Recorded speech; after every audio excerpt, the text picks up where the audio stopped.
Hey, it's Dr. Ron here. I'm coming to you a little earlier than normal.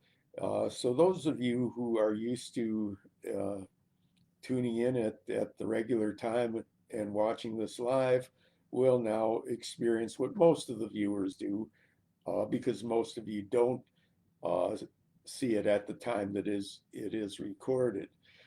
Um, but I had, a little bit of time in my schedule. So early in the day, I figured why not?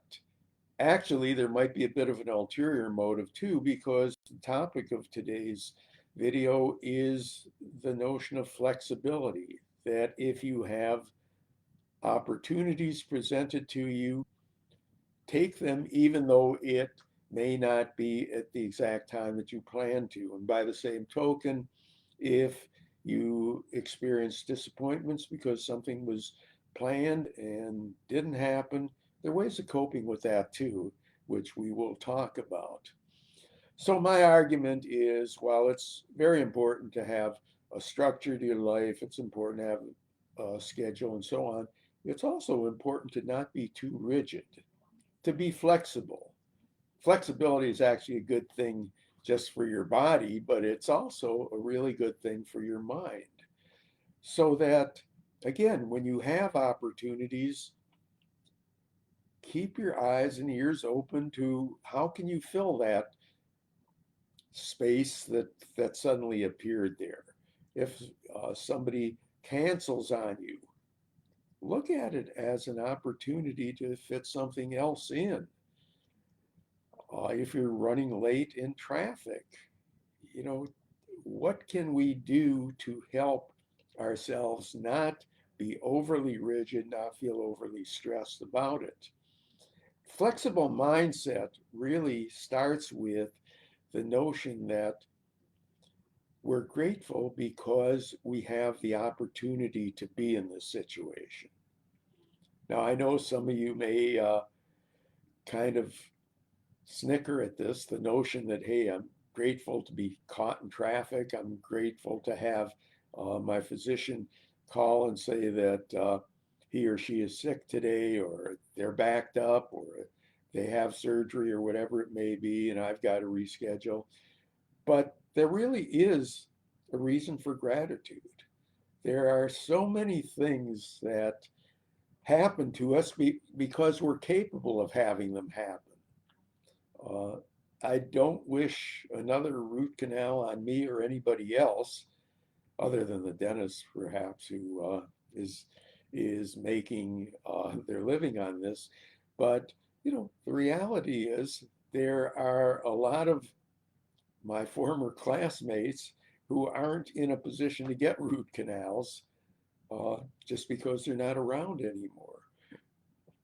Some people can't get caught in traffic because their medical conditions cause them to be in bed all day.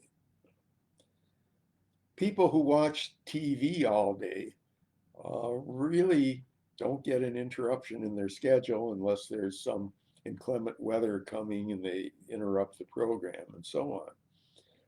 Flexibility should be considered as a byproduct of being able to be active, to be alert, to be present, and to have opportunities to adapt. It's really, really important to be flexible in order to maximize our opportunities in life and to maximize our ability to adjust to disappointments.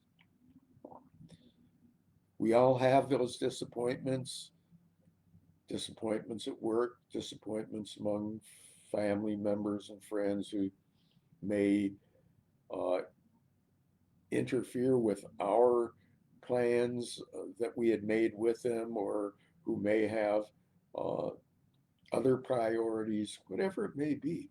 But to have the opportunity to be disappointed by them, is a privilege. Obviously, if same person disappoints us over and over and over again, that's another issue. Not, I'm not proposing that we be particularly grateful about that.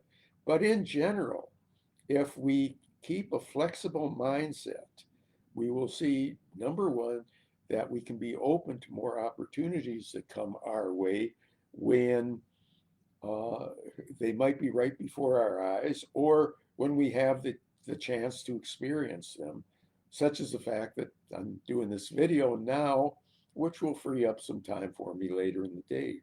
The other thing, in addition to the opportunities it opens up, is it gives us the chance to experience gratitude for the fact that we're able to be in such a position that we get disappointed or that some of our hopes or aspirations fall short. So life is stressful enough if we don't make it more stressful, and if we do some things to alleviate it. And one of those things, a really important one, is a flexible mindset. Be open to experiences, be open to opportunities, be open to experiencing gratitude in the face of disappointment. May not make sense to you uh, until you try it, and then it will make perfect sense. So until next time, it's Dr. Ron Kaiser. Good talking with you and reminding you to be flexible.